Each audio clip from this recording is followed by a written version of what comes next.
What's up mga papi? Curious ba kayo kung anong amoy nitong Air Spencer Blue Mask?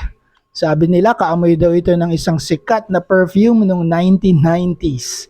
Well, kung gusto nyo malaman, panoorin nyo itong video na to at sabay-sabay natin amuyin itong Air Spencer Blue Mask. Let's do this! Throw your hands up if you with it.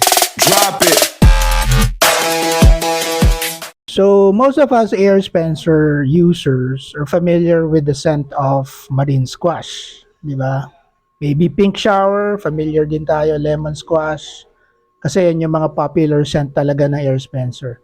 Pero ano nga ba talaga ang amoy nitong Blue Mask? So, para malaman natin, wag na tayong magpatumpik-tumpik, buksan na natin tong Air Spencer Blue Mask.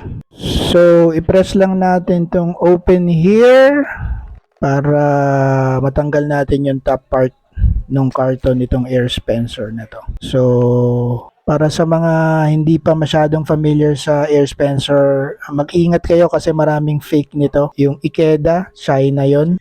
Mabibili nyo yun for only 180, 150, minsan pa nga 130, pero 3 araw lang yung scent nun. Sayang ang pera nyo, kaya huwag kayo bibili ng Ikeda na yun. Anyhow, going back, so pag bumili kayo ng Air Spencer, meron yung cartridge instruction. It's just that Japanese language or Japanese yung writing, so hindi ko rin naiintindihan. Pero nandyan yung instructions on how to use the air freshener properly.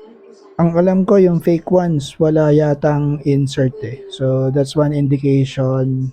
Kung may insert yung binili nyo, ibig sabihin, most probably 90% of the time, original yun. Alright, so going over to the can of the Air Spencer. Ayan yung itsura ng Blue Mask. For every variant or scent, iba-iba yung color nung can. So for Blue Mask, ayan, 171 yung scent number niya. And Acacia ang manufacturer, hindi Ikeda. Okay? So, yan yung Acacia, yan yung original na JDM. Tapos yung Air Spencer, dalawa yung opening niyan. Pero ang recommended, buksan mo muna yung isa lang. And then that will last you for 4 to 6 weeks. Okay, so pag finip natin yung kabilang side, meron yung yellow sticker. So, meron rin siyang provision to open the can on that particular side, tas meron siyang cover. Yung box wala nang laman, yan lang naman yan, mas special dyan. So tara na, amoyin na natin kung ano yung amoy nitong Blue Mask.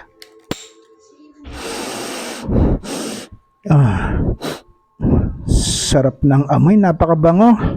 So disclaimer lang, hindi ako expert sa scent notes ha, pero parang may naaamoy ako ditong lavender, medyo minty siya. And may floral notes din, rosemary and jasmine. Dun sa middle notes, parang medyo woody siya. Sandalwood, may hint din ng amber. Tapos sa base notes, cedar, ambergris, at saka musk. Ayun yung naaamoy ko sa kanya.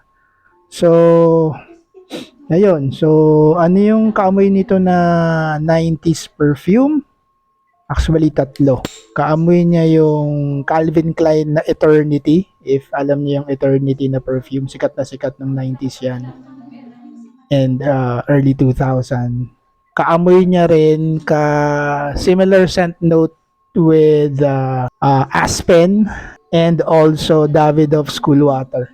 So, yon ang amoy ng Blue Mask, mga paps. And for those of you naman na hindi masyadong trip yung sobrang maamoy sa kotse, you can always replace the cover of the Air Spencer.